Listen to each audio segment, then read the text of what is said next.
All right, welcome back, Klefbombers.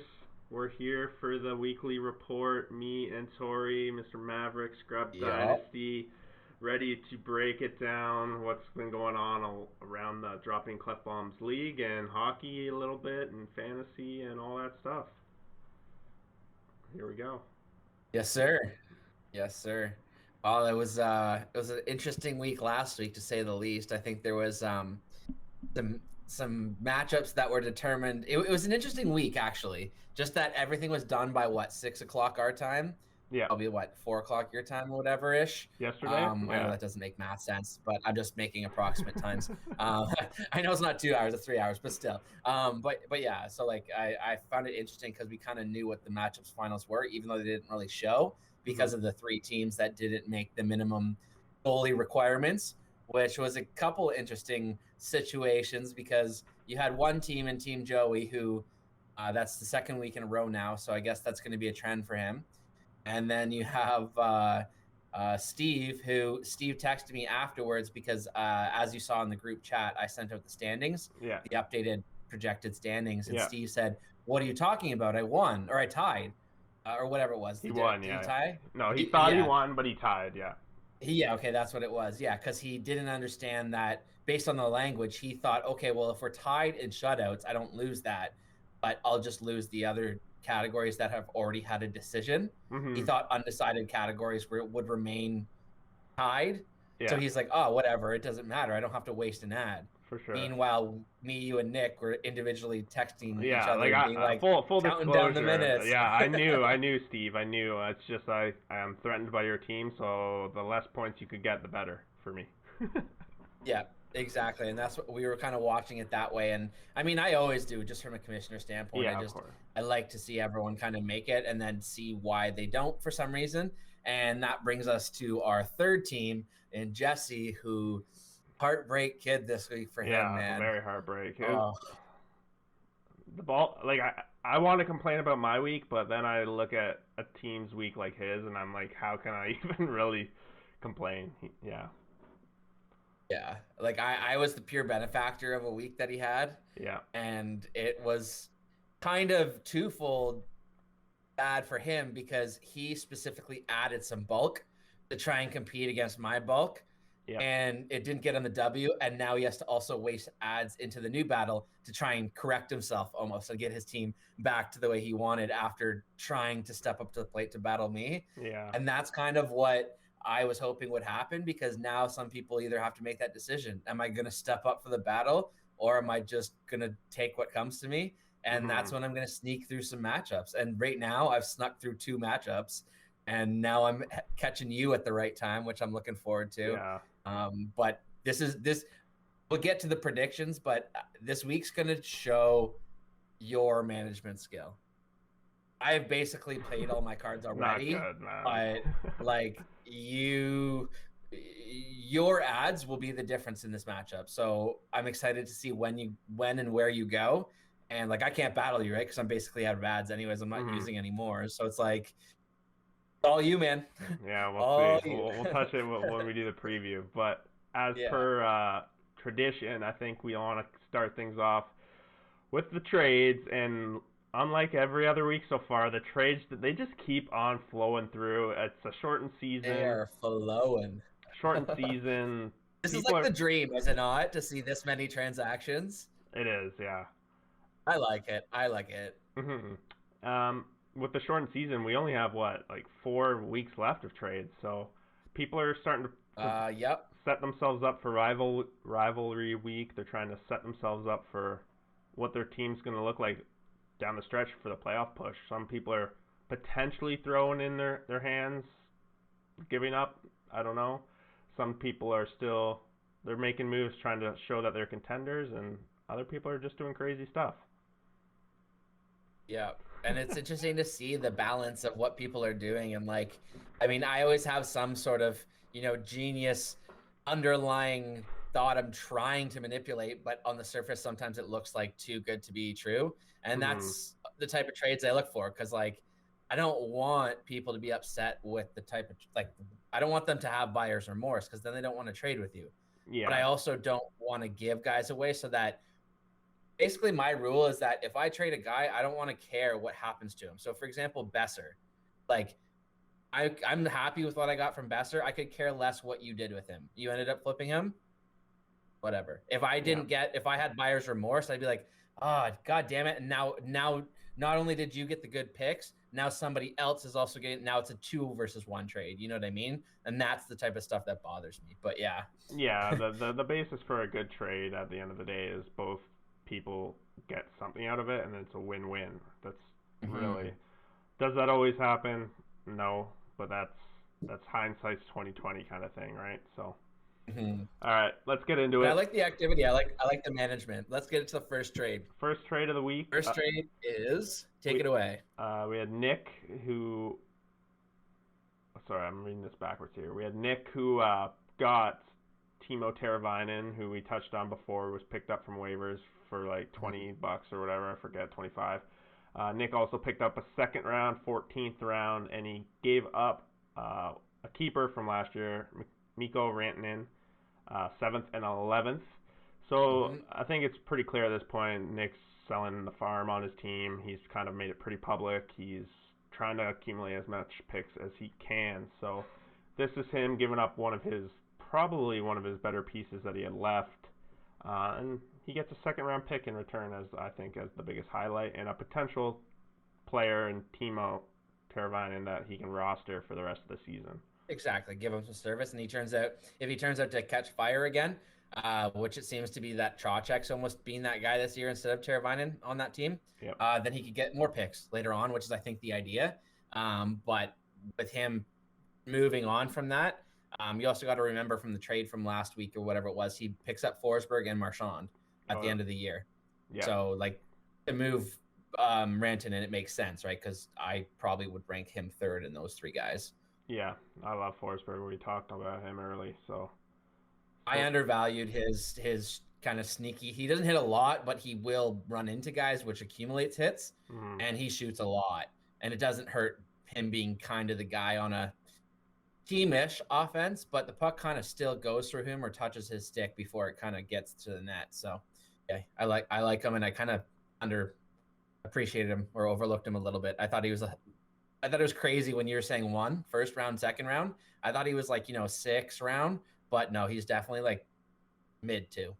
Yeah, it was either him or Gaudreau when I went for my 10th pick, and I went with Gaudreau. Realistically, at this point in the season, they're similar. So, well, other than Forsberg does do the hits that Gaudreau does on that year. But I still think Gaudreau has the higher ceiling, so I probably would have gone with the same way you went on that. Yeah. But all right, Nick wasn't done on there. I think this was early in the week. He got Thomas Tatar and a 13th, traded away Falk and a 14th. So he got 1 round and gave Jesse Falk. Just to put this in context, Jesse, I guess, was trying to add just games for the week. This was kind of like a on-the-week trade. Gives up a round. Buying an ad, basically. He purchased an ad for a round, yeah. Right after this trade, Jesse flipped out a little bit because St. Louis's games postponed immediately after. Within 2 minutes. Yeah, within 2 minutes. Lucky for him, they did add the 1 St. Louis game over the weekend, so he didn't totally lose out on this one. But still. And I think as of right now, he's kept Falk, right? He has so far. I think probably just because he's going to get games and slowly get him off his team when the time's right. Probably when Ristolainen comes back. Probably right on that. Yeah. So if that's the case, like it was funny because he texted me and he's like, "Oh, you're gonna like this," and then I hadn't read it yet, so I read both messages at the same time. But he had a message right after, being like, "Are you kidding me?"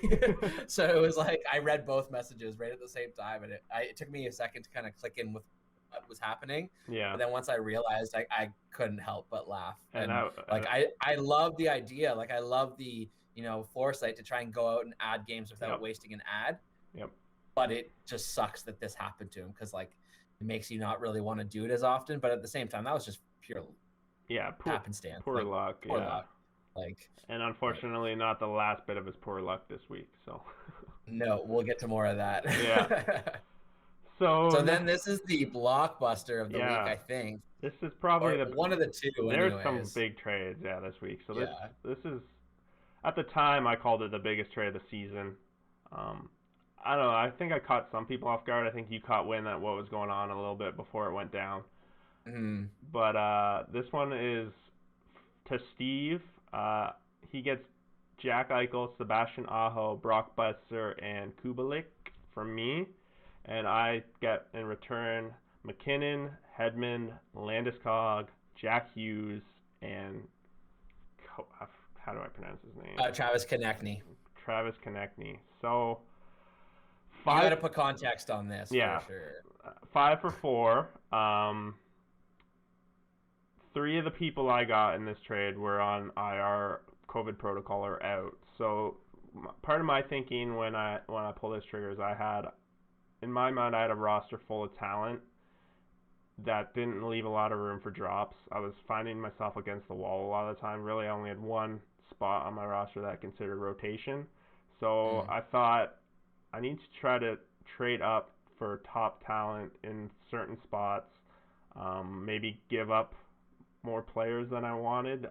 You know me, I'm a big fan of Aho. I didn't want to see him go, but I knew I wasn't going to be able to keep him at the end of this season. So Jack Eichel is in the second year of his contract with me, so to upgrade him to Nathan McKinnon, who in our league was as an extra year, and potentially in my mind will be the 10th pick because I'm winning this pool. That's going to be a win. So with that, and I'm just gonna add Victor Hedman, who is a solid defenseman, and with me, I like having 2 defensemen. I know it's not common in the league, but I like having 2 defensemen that I can just run all season. Now I feel like I have that, which I didn't before. I was kind of having trouble with that. Landeskog, who's on COVID protocol right now, I think is comparable to Brock Besser, Aho. One downside I see from this trade is potentially, so if anyone watching this, maybe you can talk me into something, but I do have 2 players on that Colorado Power Play 1, which does have its downside, but also its upside. Jack Hughes, I love him. Tried to get him when he was on waivers, tried to trade for him before. I think Steve thought he was a throw-in, but it was either him or Horvat. I chose him. Hoping he provides me something that I see for the rest of the year. Konechny for me is just he's a drop, and I think I've already dropped him. Yeah, you have. Yep, you dropped him I think this evening. And for Steve, I just wanted to add a little bit of context on that. But did you have more from Steve's angle that maybe I didn't have anything to add for? I don't know if it's anything that you wouldn't add, but Steve was worried that he's with McKinnon out, Landeskog out, that he's going to struggle and miss the playoffs. So really, his team's capable of winning right now, just like a lot of these other teams. So in his mind, he needs to be picking up these wins down the stretch. So I think for him, he bolsters his win now mentality, whereas I think my next 2 weeks potentially are supposed to be my easier weeks.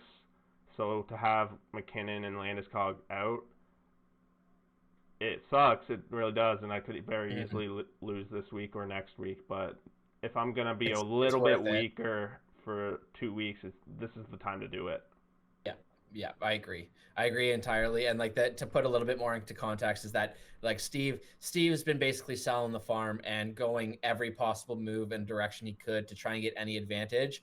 And for him to have already committed this hard and then be given, top couple players, you're not available for basically 2 matchups, he couldn't afford to do that. So that's kind of why he was kind of looking at that for sure. And it kind of sucks in the long run because now Buffalo has had their games postponed basically all week. So now he ended up losing a guy for the same time anyways. So I wonder if he has any buyer's remorse from that. Yeah, it's interesting because when I reached out to him originally, I had no idea that McKinnon was even a possibility to be available. I just kind of like poking and prodding, like, hey, do you need? Because I had all these forwards needed to unload off. I really just want to do a 3 for 2 or 2 for 1 kind of deal. Ended up being a 4 for 5 with a bunch of IR guys, but when he somehow slipped out that McKinnon he's getting interest on him. I'm like, oh, I'll just give you Jack Eichel for him, and then it like pretty much went from there.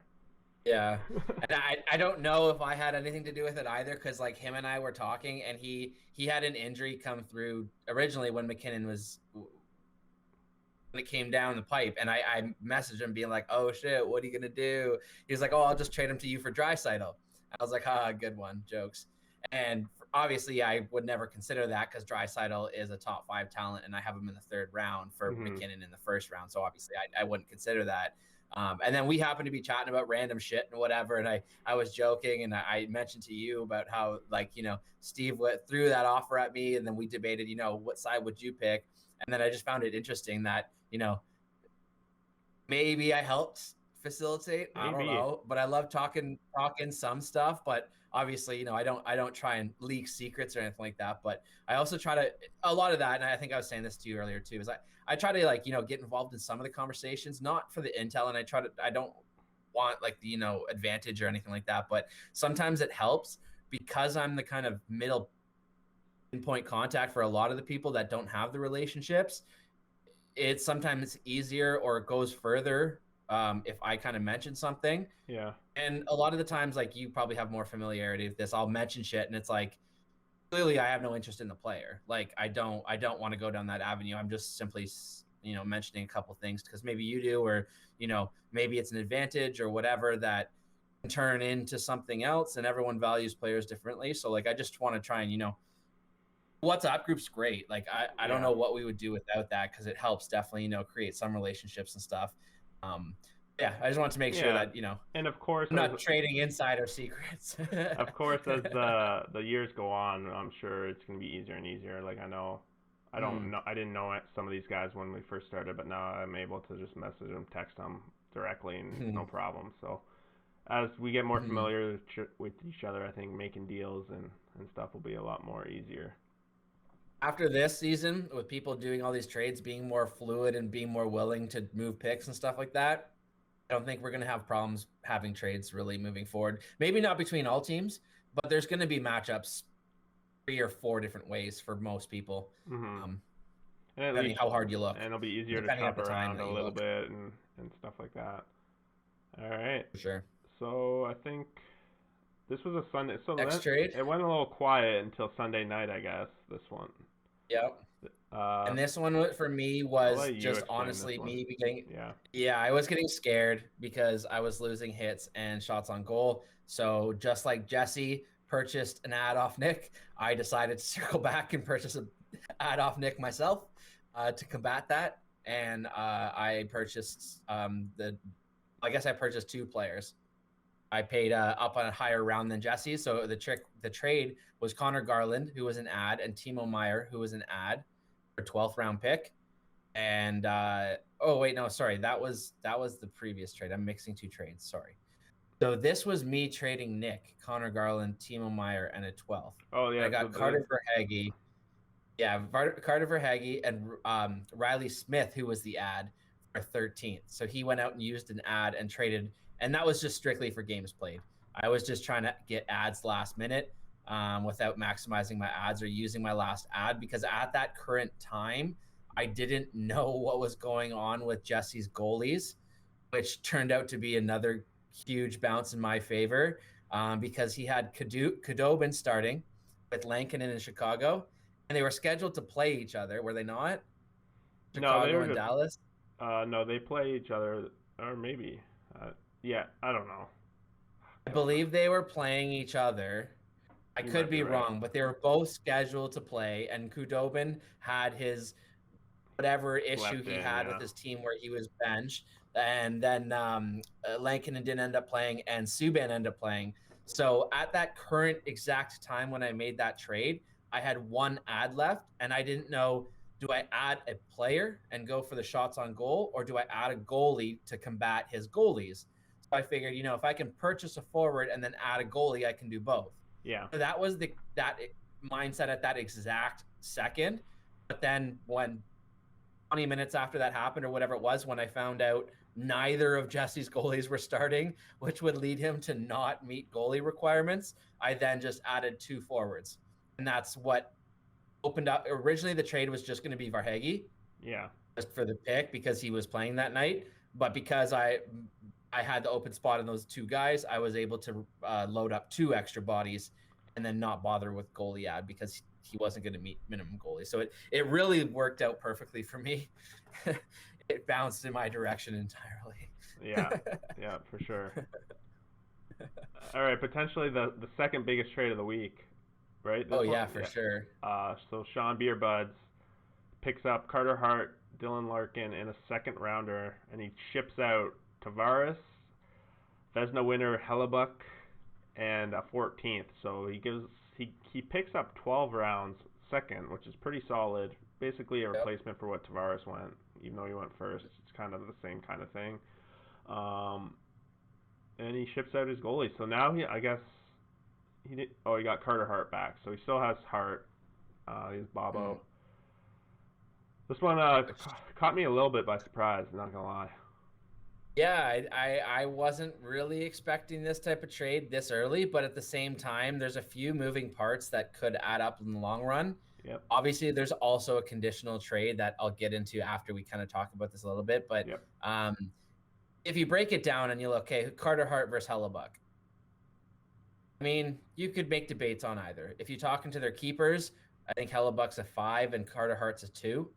So, like, obviously, there's more value in Hellebuck there. Mm-hmm. I know Sean wasn't entirely sold on keeping Tavares as a first rounder next year. He was openly saying So, about trading him early. So yeah. So if he wasn't going to keep him or didn't love keeping him and, wanted to add picks or something to make it kind of worth his time, because quite honestly, he could end up getting Tavares in the second round. Right. So yep. it could be a gamble that really just means Jamie gets Tavares in that term. But the condition on this trade is that Crosby will go back to Sean after the year. So Sean's new first round keeper, he upgraded from Tavares to Crosby, which in most seasons I would say is an upgrade.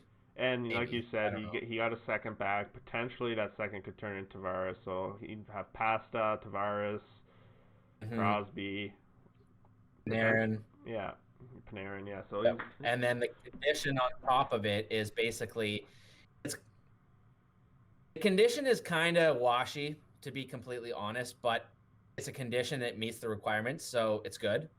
It's kind of how I look at it. Basically, the conditional pick. Originally, they wanted to trade a future pick, and I said, no, it can't really be a future pick. Like next you can't season, just straight up trade. Yeah, you can't just straight up trade next year's second for 14. You can't really do that. Yeah. But I said, like, if there's a condition, and they told me the trade kind of, and I kind of worked with them and said, like, okay, this is what we're gonna do, and this is how we're gonna make it work technically. So that way it satisfies the rules, because I don't want to open up any kind of loophole or anything like that. Yeah. So basically, the condition is that if Crosby doesn't sustain any kind of injury or something that happens, he gets COVID, whatever, and Sean decides I don't want Crosby anymore or something like that, then the pick is off. But assuming all of that goes through and everything's fine and Crosby does in fact go back, and Sean gets another pick, which is the second for the 14. So he gets another 12 rounds on a conditional pick instead of Crosby. Oh, on top of Crosby. Oh, damn. Yeah. Okay. Yeah. So he really is building towards, like, that was a huge build towards next year, and then also in the draft for the recycled keepers the following year, right? No, yeah, that's a solid for sure, and it's not like he's giving up on this year. I don't think with this trade, like he's still not really very much in the hunt. So it's my big trade. I mean, when you look at it that way and break it down, I think it's really a win-win. Yeah, right? For sure. Yeah. All right, next up, Steve picks up Korpisalo. So Sean's added again. Trades Korpisalo for Klingberg and Kyrou.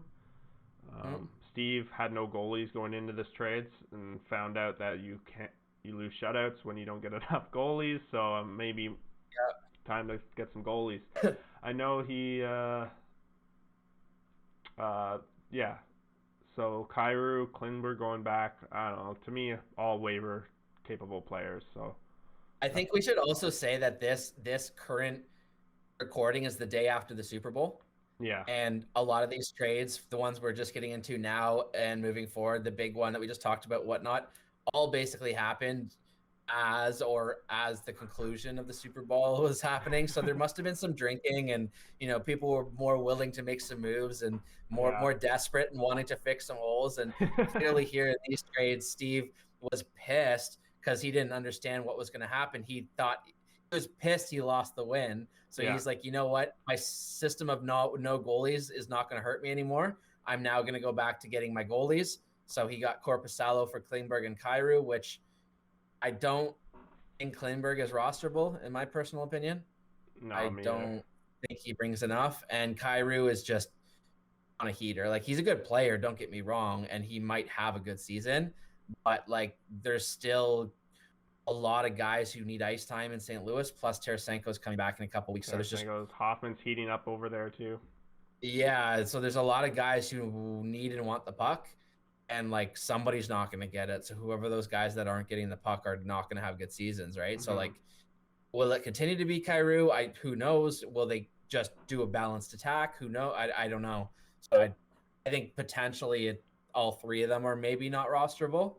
Yeah, that's my depending view, on. Korpisalo, like, I do like the Blue Jackets this season. So like, if you don't have a goalie, like, sure, he'll be rosterable. Well, Merzlikins is also hurt right now, so Korpisalo is basically playing every game, so that also helps too, right? For sure. So, for sure. All right, this is a fairly big trade for you're involved here. Steve again is going after his goalies. He's not letting it happen again. You send him John Gibson, Darnell Nurse, 11, 13, 13, and he sends you pickup grades strictly, 7, 10, 11. Finally, okay. Finally is all I have to say. Like, so him and I have been talking about this type of structured trade, and like, I've been pretty open with you with kind of stuff I've been chatting with throughout the season, and you've probably connected the dots by now. A massive trade I was talking about before was this exact trade, basically Gibson, Nurse, and one of Ehlers or Besser. He didn't want to pay that extreme price, so that's why I broke it up and decided, which started me to talk on potentially moving Ehlers and Besser when I did, which led to those other trades. So once I pulled those guys out of the trade and we broke it down, we then looked at just Nurse, and then we talked at Gibson at Nurse, and then we talked about just Nurse. And there was 2 or 3 times where we were basically at a deal point where I thought a deal was almost done. And I had told you, I think a deal's almost finalized a couple different times. Yeah. And this is the trade each time that I was referring to. So this has probably taken like 2.5 weeks to finally land. And I told him off the get-go the picks I needed was 7-10.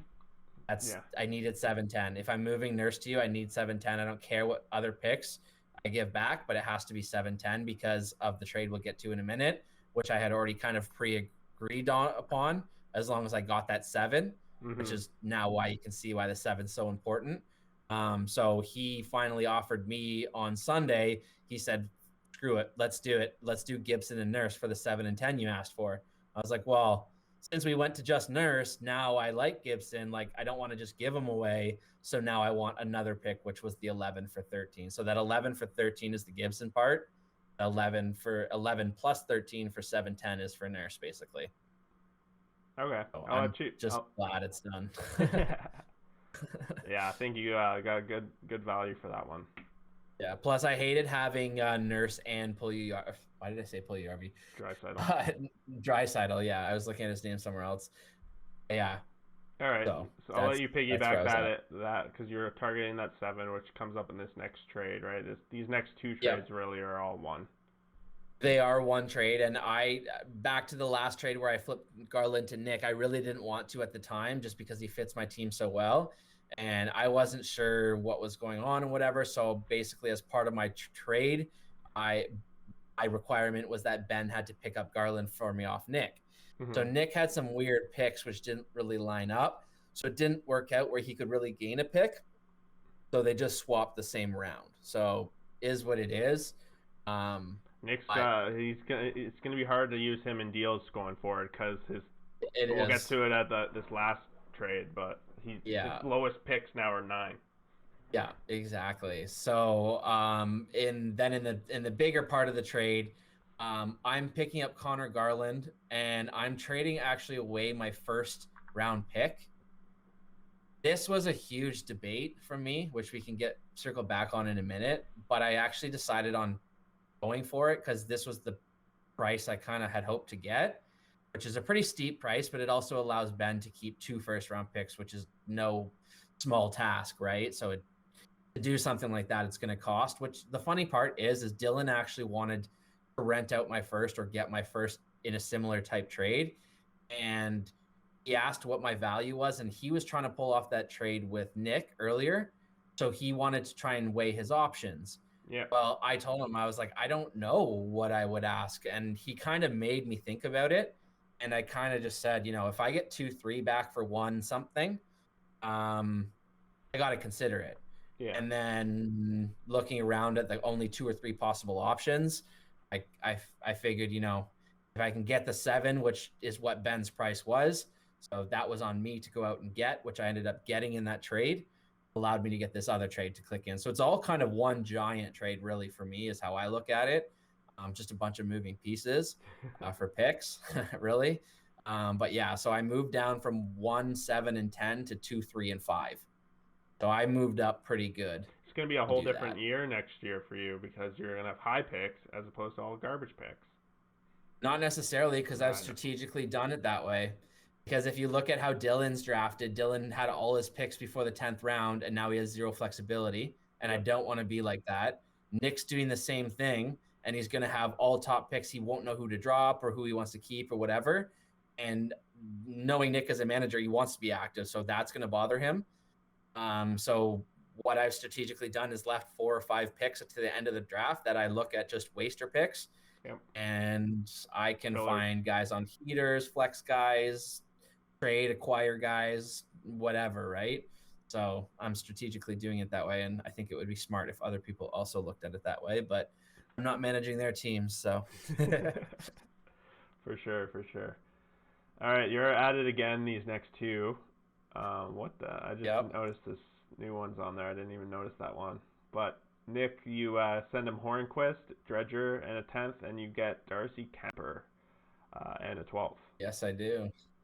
My boy from Yeah, last this season. one, yeah, he was your boy. And like, this one was difficult too, because at the start of the season, I kind of had a feeling about Kemper, and he just went higher than I thought he should have.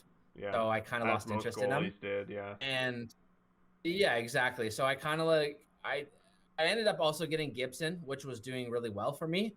So I wasn't going to go out of my way to give up on something that was working, Yeah. get on the train that wasn't necessarily working on a poorer team now. So I wasn't going to go my way to make it happen, but the basis of the deal kind of was already there. We knew what it was going to take if I ended up wanting to go down or through that door. Yeah. And once I landed on the trade where I moved out Gibson, I then looked at Kemper, and I actually picked up Dredger, which I saw you put on here as well. I put $1 bid on. I was actually going to bid $4, which was the max I could bid to get me to stay over $100 at 101. So I still had that advantage because I actually have I believe in him now. Yeah, I was considering him being, I was consider adding him because I feel like he might take Yeah, the crease over. I think so. Like he I'm he not has so now sure played, I now. think, 40 games. I'm not so sure he takes it over now. He played back to back and then he He did. lost to Detroit, so I think they're gonna go back to Bobo this week. He will. Yep. But it's slowly transitioning to him. I agree. Over the last 40 games, he is the best goalie under, like, not rostered, or what, that wasn't rostered, and it wasn't even close. Yeah, I Like believe it it. I've wasn't even added him enough close. times. Yeah, and in my part of it too is in my other league, I actually dropped Bobrovsky for Dredger.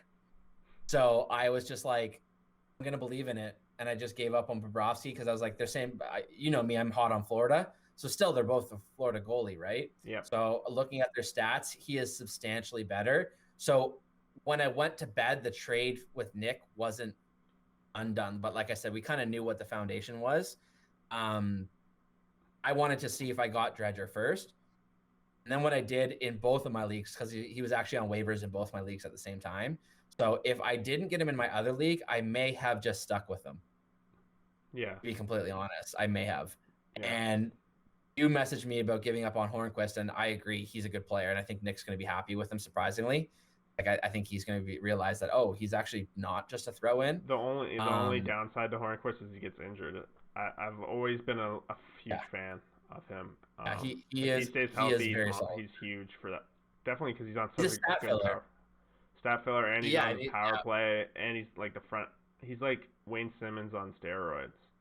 He is, and a lot of the Florida guys, like Barkov's not a shoot-first guy. Huberdeau is not a shoot-first guy. They're passers, right? Yeah, Barkov's leading the team in shots this year, though. Yeah. Okay, but still. For now. He's not. I mean, Hornquist is really a shooter. Well, he's a he's a garbage guy. Yeah. Exactly. Yeah. So like he fits that role that he's in really well, and I'm taking a bit of a gamble on Kemper. I'm going against my gut a little bit in the sense of how I've talked about it in the past about how goalies on new teams and all that other stuff. And for me, it's a big gamble because I do believe he's going to be traded. If he is traded out of division, he's going to have to go through quarantine, especially if it's into a Canadian division. Mm-hmm. So if he is traded to one of the 3 teams that I think he might be traded, which is what Canadian team, he could miss 2 weeks. Yeah, that's a bad thing. Good thing is I put him on IR, hopefully, and I can add a flex goalie, which solves that problem. See, this is where we don't have the same opinion. I don't think he's traded. He's by far Arizona's best goalie. He's their starter, and they have shot at playoffs, so I don't see it. You don't trade your number 1 goalie when your locker room has playoff aspirations. I think you do, because his asset worth is just too much. A goalie like that, so the way I see it on playing is I don't think he's gonna be traded yet for another week or 2. I do think that they're close to pulling the trigger on something if the deal's right. But I think that they're hoping some team gets desperate out there and comes calling with something, because they're asking for a first and a solid prospect for him. Makes sense. So that's a lot of return for a team that had to give up all the picks and all that other shit that they've dealt with. At this time, it's with me, if I'm in charge of Arizona, yes, the playoffs are important, but at the same time, as Arizona, that's a lot of money that I don't want to have to waste. Yeah. On putting my team through the playoffs after all the shit that's happened. I want the picks and prospect in my stable. Hopefully, I'll just run Ranta and hope he doesn't get hurt. And if he gets hurt, well, then whatever. I flip off. I look at trying to fix the problem that Arizona has more so than any other. We'll see. Thing that could get sidetracked. But yeah, that being said, it doesn't look great.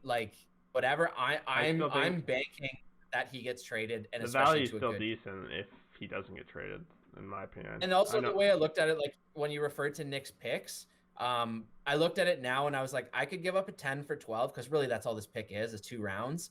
I could give up a 10 for 12 now, and he could end up getting traded to I don't know, Grubauer gets hurt, Colorado, or Binnington gets hurt and he goes to St. Louis, or Freddie gets hurt and he goes to a Toronto, something like that. All of a sudden he's a top 3 goalie. Nick, if he still has him on the team, he's going to ask for the moon, and I'm not going to pay then. Yeah. You know what I mean? So I was like, I take the chance now, and I also have the one hidden trick of Ben Bishop on my IR. Yeah. So if Kemper doesn't really do much for me, I also am not really committed to him. Yeah, for sure. He didn't give up much, yeah. It's not a big deal, but it's also a lotto ticket. So I'm happy with it. So. All right, and this next trade is the new one. I didn't see it. Jamie got a 12th. You got $20 and the 13th.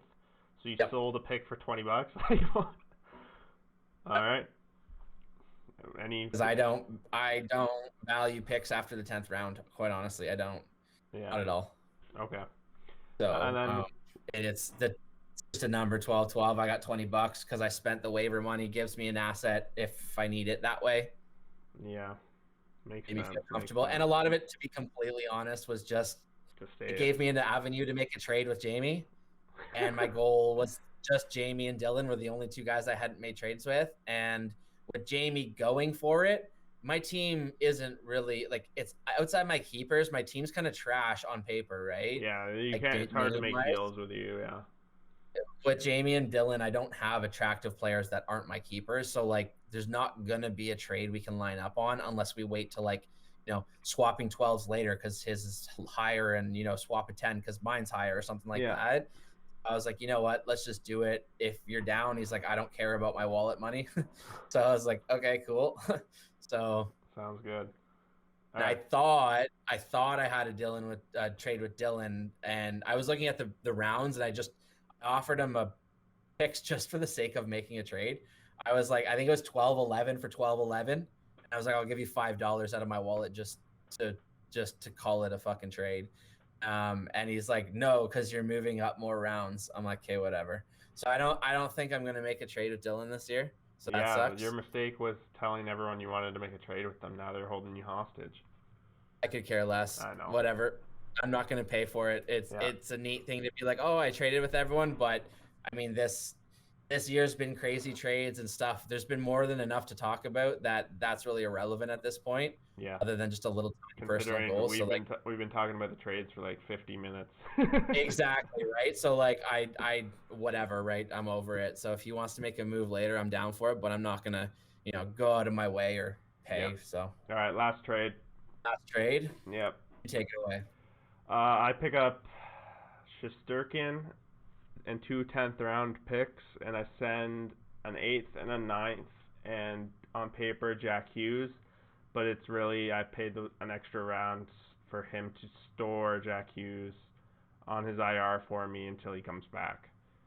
In which case I'll have to pay another round somewhere to get him back. That's more of a thing to Shesterkin speaks for itself. I need a second goalie. The way I've set up my season, I need a second goalie I can count on. I thought maybe, hopefully, in deep downside, Reimer could be that guy. After watching his last 2 games, Reimer is not that guy. Shesterkin, Yeah, not consistently. You can't count on. Yeah, Shesterkin seems to be out of the split now after a kind of a little bit of a rough start. I think he's starting to get into his groove. He's in his rookie season. He might get going here. So I think it's a goalie I can count on down the stretch here.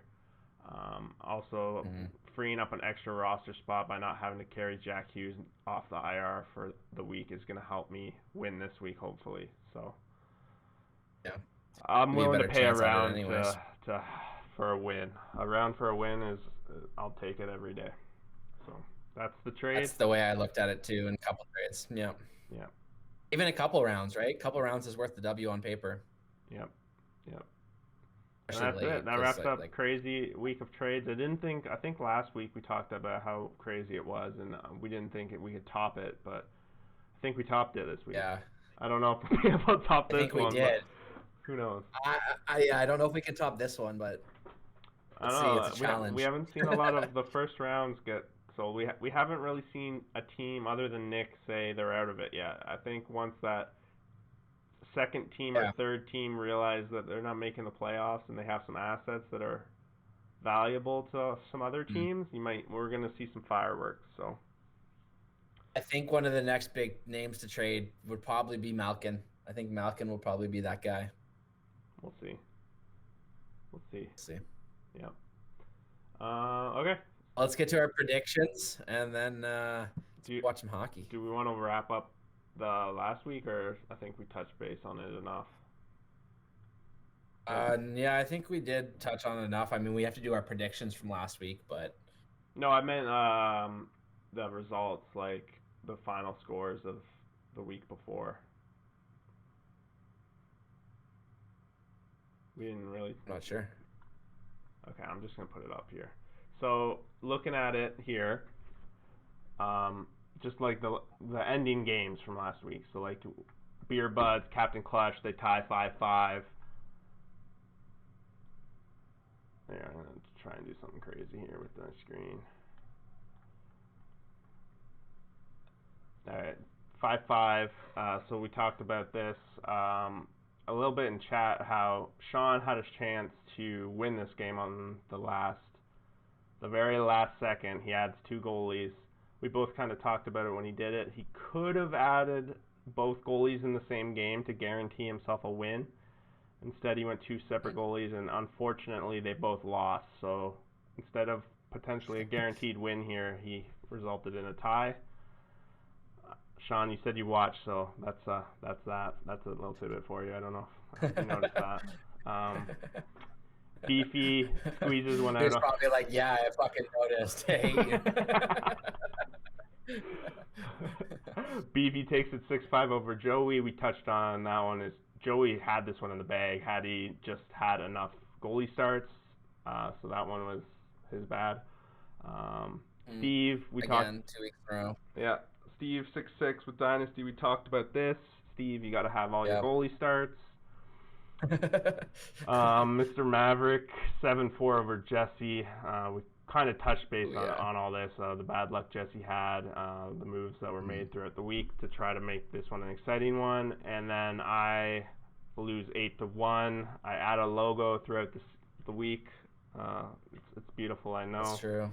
8-1. It's 8-1, but really, we're sweating. I was sweating that one in the very last game of the week. Yeah. Had Reimer. It was close. If Reimer just gets a little more shots against him and learns to stop a puck, then I very easily could have won. Yeah. And I didn't think I had a chance of winning, so the fact that I had a chance in the last games of the week, I was pretty excited about. Yeah. It was really close down the stretch, and just for the record, I still would have beat Jesse even if he made minimum goalie starts, unless he got a shutout. That would have been the only way he could have beat me, but which neither team got a shutout, so it didn't theory matter. Yeah, right. Didn't matter. Agreed. All right. Yeah. I'm gonna pull open. We're gonna do the predictions for this week, right? I'm gonna put the preview. Yeah. Just keep in mind. Yeah, we're an hour in, so some of the games have started for the week, so the scores are going to be what they are. But it's so early; it doesn't matter much. So we didn't do our we didn't wrap up what we did last week. How we did last week first. We got to do that before we do predictions for next week or this week. All right. You want to take the lead on that one? Yeah. So I went. I got 2 matchups correct, which is funny because we actually got the same matchups correct, and you and I have predicted the exact same things in week 1 and 3. Mm-hmm. So we obviously got the same things right in 1 and 3, but then in week 2 we were both completely entirely different on the map. Okay. So I found it interesting, but this week we had the same predictions, so I mean it keeps it pretty easy. And we were right on me beating Jesse. Mm-hmm. And we were right on Joey losing to Dylan. The other ones by default don't really count because they're ties. We're not predicting ties, right? So it's a little skewed. And but you can't hate me for having faith in myself. So exactly right. So I mean, we did okay so far. The first week we did 3 and 3, so we were more than half right. Second week, I remained at 3 correct matchups. You went down to 2, and then we both had 2 correct ones this week. So this goes to show that we really don't know way it's going to go. But when you add in not predicting ties with the ties as high possibility factors, really at this point, it's kind of forfeiting some points in that. So yeah, for sure, that's what it is. All right. But yeah, so I mean, I guess at that point now we can go to this week predictions. Which matchup you want to start with? Dynasty and Captain Clutch, Ben versus Nick. I'm just going to go in the order that pops up on my screen here. So this is a big week. So for Ben, I know he's desperate for a win now. He needs to win. He's in win now mode or else it's blow it up mode. So yep. Especially against a team that has already blown up. If you can't beat a team that's blown up, you shouldn't probably go for it. yeah, for sure. So I think it's pretty straightforward here who we're going to be picking. Yeah, I think Ben gets the win. Yeah. As long as he pays attention, because with this COVID stuff, who knows, right? Yeah, for sure. Yeah, I say Ben. Me as well. Giving it to Ben. What to watch? I guess just some of these goalies. I see that Nick added Mike Smith, which 1 period in, 10 shots, 10 saves, so that'll be something to watch. Yeah, I mean he's that type of guy that goes on heaters, right? Yeah, exactly. So, and I mean Ben's got a bit of a sticky situation in net right now. He's got Markstrom. Samsonov's finally about to come back. But then Washington has, I believe they are not playing their second 2 games of the 3 games this Yeah, week. I believe so. And 2 of Boston's 4 games are also postponed. So he's got 3 goalies, I guess, over 2 teams that he might not even get a start out of.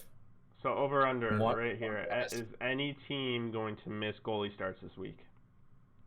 I haven't looked far enough in depth. I'll put this in perspective. Joey will not miss unless he changes his goalies because Vegas has 4 games. Why do you? Oh yeah, because Jari's not in there, right? Yeah.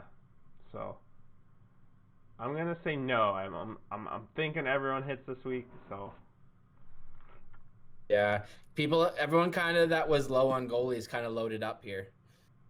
And some of the other guys who added goalies kind of sent goalies back in trade. So I feel like yeah, people learn their lessons. that's part of it too. I know Dylan was saying that he could potentially move on from Price, and I'm kind of intrigued to see where a possible landing spot is because I don't think there's a whole lot of spots available. And that's what I always say when I refer to as like you don't want to be sitting there when the music stops. Yeah. And have no seat to stand in, no seat to sit in, right? I know. There's a couple people from my conversation with him that were interested. I'm assuming you touched base to see what the interest was like, at least. I touched base. It might have been one other person, but now 2 of us got a goalie since, so there's 1 person left. So really, that 1 person that's left can demand he doesn't have the power. That person has the power. So whoever you be. Yeah. All right, next one up here. We got Beer Buds, Rundles. Beer Buds is in action here against his buddy after the trade. Rundles Buckets. Yeah, I think that's a good way to kick off the week. And I mean, I like Carter Hart as an actual goalie. I just don't like how he has the susceptibility to have big goal against games, like give up 4 or 5 couple nights in a row, but still get the win. Yeah. So like, Bobrovsky is even worse. So like, I don't know. His goaltender situation is pretty volatile. Yep. But I'm also not going to be shocked if I get the impression my temperature gauge on Bobrovsky is he has 1 more game. And if he doesn't have a decent game, I wouldn't be shocked if we see him on waivers. Agreed. And then you'll see Sean probably flex goalies as a way to try and because that kind of helped him win last year, right? That was one of his backbones last year. So I wouldn't be surprised if he kind of tries to go back to that mold to see if he can find some success again. It worked more well though because Hellebuck was solid, and Hellebuck's in a tough ass division to be solid this year, and he doesn't. It is, and it's also harder because of the games because there's not as many games either, right? So it's you're not really getting value. Yeah, the platoon's really killing goalie values. That's the other thing is like that's kind of the way I thought it was going to be this year is like there's going to be a lot of kind of you commit to your goalie, and if he doesn't work out for you, he doesn't work out for you. Yep. You can't really plan it, right? So like, is what it is. Yeah. Interestingly, Jamie's the only one that's undefeated. Well, not undefeated. Dylan's technically only one that has full points, I should say. Yeah, he's perfect. His record is perfect. Perfect record. So I'm giving it to him to keep that going. I am too. And that could potentially push the matchup that we just talked about between Ben and Nick to be the only team to be tied with Sean to have a win. Yep. So that could be fun. Unless they tie. Yes. Which would be hilarious. Oh, Nick's meme that he said was very funny. That was it was really funny. I laughed. I actually showed Misha, and I was like, "This is pretty funny." That was very funny. Yeah. Props to you, Nick. All right. Next up, I got Beefy here with Rocket Trees, Jesse, Dylan. This is a big matchup. This is probably my matchup of the week, to be honest. Outside ours, this is the one I'm going to be watching, for sure. For sure, for sure. Jesse, I think he has a vengeance after what happened to him last week. He wants to prove that he can whoop ass, and I think this is his opponent he can do it against. I think he can shock Beefy here for sure. I think I I picked think he Jesse. can If not, because I should have.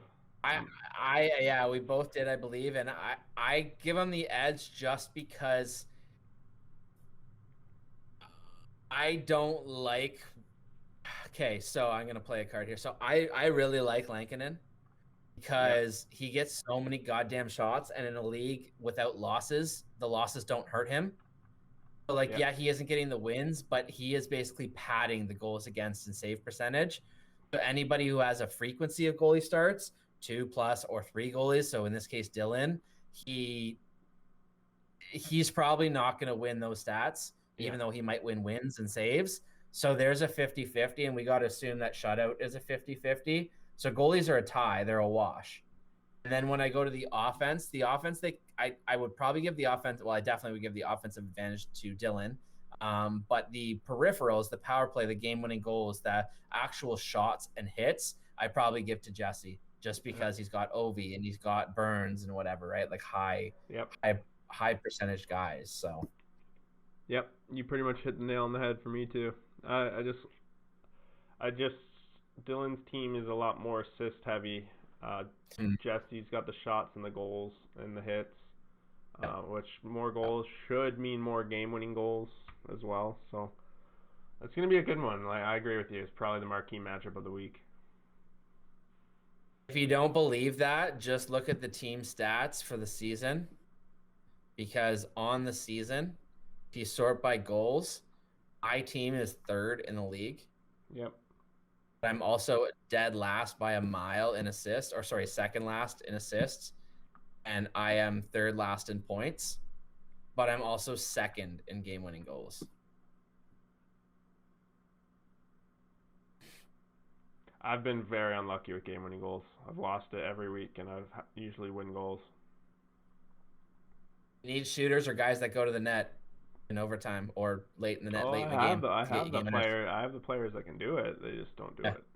That's what I'm saying. Just your point with Dylan having some more playmaking type guys. That's exactly what I mean. Like, when you're a playmaker, you rely on other guys to finish your play, and if they hit the post or miss the net, what otherwise was a wide open net that should have been a goal was a point now you're missing out on. Yeah, in theory, if you're the shooter and you miss the net, you don't get the point either. But if you have the puck and it's a turnover or a tip or whatever, you're getting your stats padded.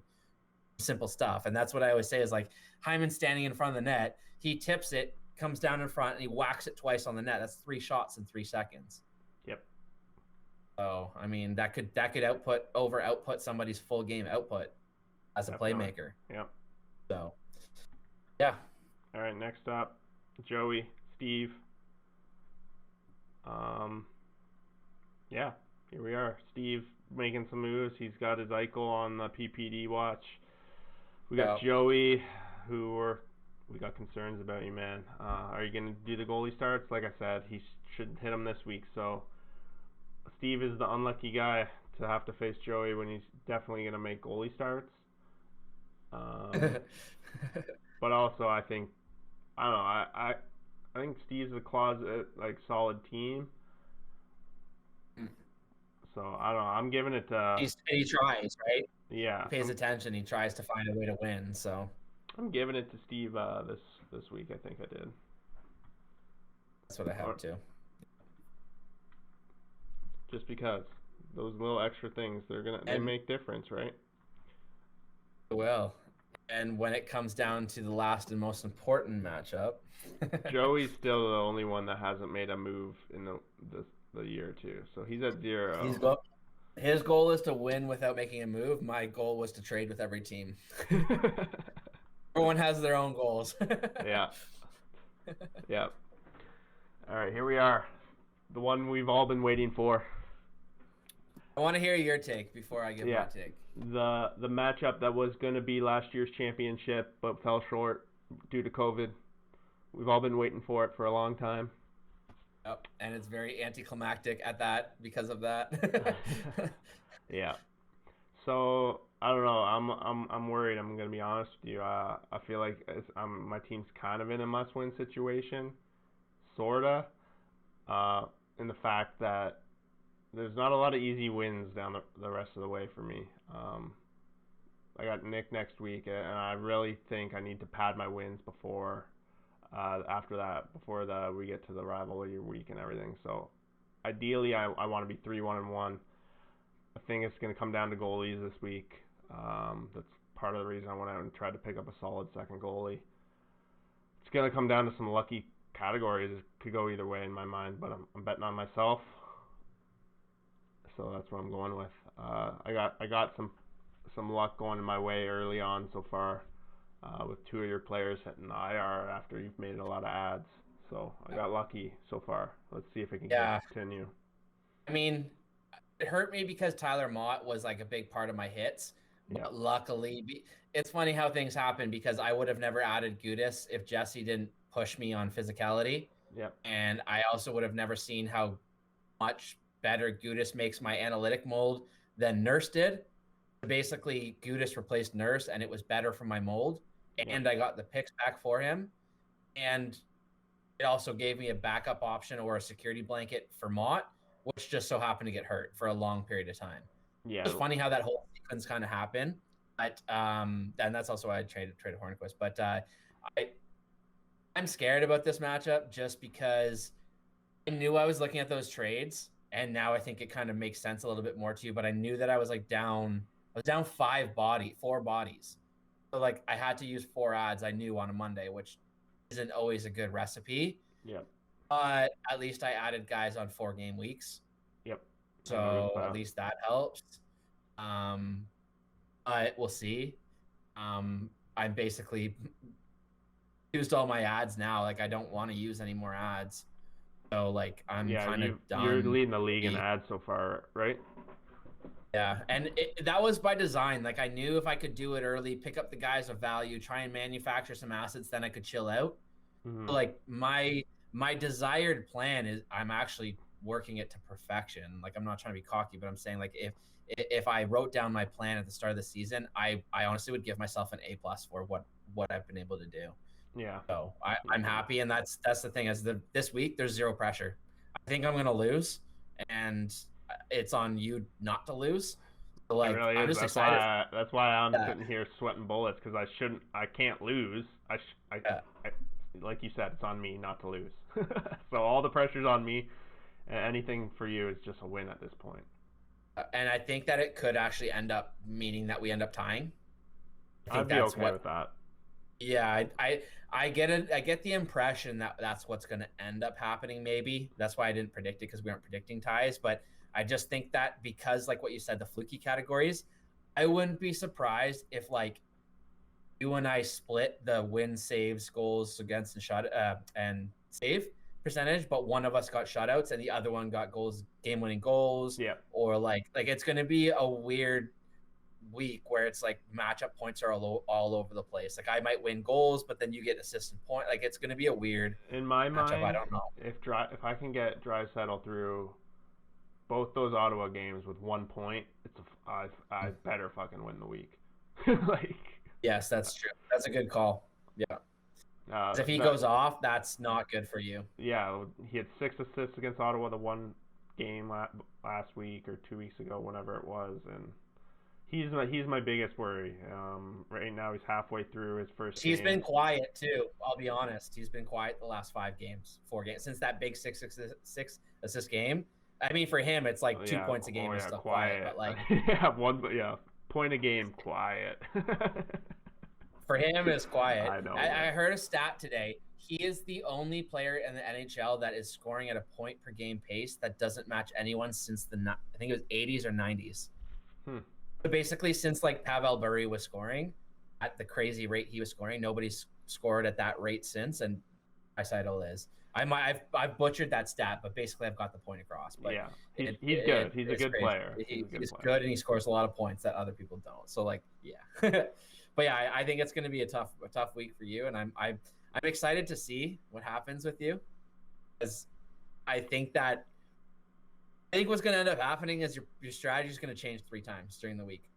I think I don't really have a cut and dry strategy. Like, I kind of when I go into a week, I plan the first 2 days and then I go from there. yeah, Based on yeah. how it And always that's depends on how the goalies perform. When you run a goalie strategy yeah, like I do, goalie's always my strength because of the way I play my goalies compared to other teams. So yeah, uh, I very rarely get swept on goalies stats. So yeah. And that's what makes it hard because basically my whole season is goalie stats. So I'm trying to beat everyone at goalies. So like if people can beat me at goalies, if they go toe to toe with me with goalies, that's the way to beat me if you go head on.